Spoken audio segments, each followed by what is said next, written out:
एक बार की बात है, किसी जंगल में एक कौवा रहता था। वो बहुत ही खुश था, क्योंकि उसकी ज्यादा इच्छाएं नहीं थी। वह अपनी जिंदगी से संतुष्ट था। लेकिन एक बार उसने जंगल में किसी हंस को देख लिया और उसे देखते ही सोचने लगा कि ये प्राणी कितना सुंदर है। ऐसा प्राणी तो मैंने पहले कभी नहीं देखा, इतना साफ और सफेद। यह तो इस जंगल में औरों से बहुत सफेद और सुंदर है, इसलिए यह तो बहुत खुश रहता होगा। कौवा हंस के पास गया और पूछा, भाई तुम इतने सुंदर हो, इसलिए तुम बहुत खुश होगे? इस पर हंस ने जवाब दिया, हाँ, मैं पहले बहुत खुश रहता था, जब तक मैंने तोते को नहीं देखा था। उसे देखने के बाद से लगता है कि तोता धरती का सबसे सुंदर प्राणी है। हम दोनों के शरीर का तो एक ही रंग है, लेकिन तोते के शरीर पर दो दो रंग है। उसके गले में लाल रंग का घेरा और वो सूर्ख हरे रंग का था। सच में वो बेहद खूबसूरत था। अब कौवे ने सोचा कि हंस तो तोते को सबसे सुंदर बता रहा है, तो फिर उसे देखना होगा। कौवा तोते के पास गया और पूछा, भाई तुम दो दो रंग पाकर बड़े खुश होगे? इस पर तोते ने कहा, हाँ, मैं तब तक खुश था जब तक मैंने मोर को नहीं देखा था। मेरे पास तो दो ही रंग है, लेकिन मोर के शरीर पर तो कई तरह के रंग है।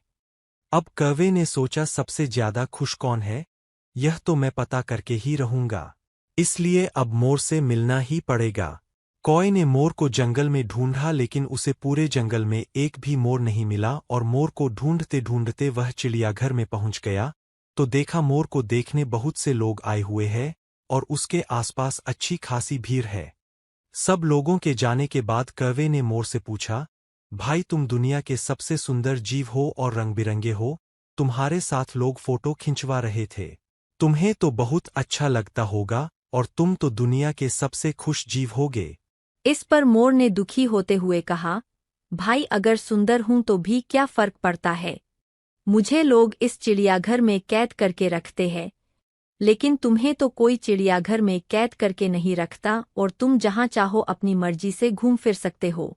इसलिए दुनिया के सबसे संतुष्ट और खुश जीव तो तुम्हें होना चाहिए, क्योंकि तुम आजाद रहते हो। कौवा हैरान रह गया, क्योंकि उसके जीवन की अहमियत कोई दूसरा बता गया। दोस्तों, ऐसा ही हम लोग भी करते हैं। हम अपनी खुशियों और गुणों की तुलना दूसरों से करते हैं, ऐसे लोगों से जिनका रहन-सहन का माहौल हमसे बिल्कुल अलग होता है। हमारी जिंदगी में बहुत सारी ऐसी चीजें होती है जो केवल हमारे पास है, लेकिन हम उसकी अहमियत समझकर खुश नहीं होते। लेकिन दूसरों की छोटी खुशी भी हमें बड़ी लगती है, जबकि हम अपनी बड़ी खुशियों को इग्नोर कर देते हैं।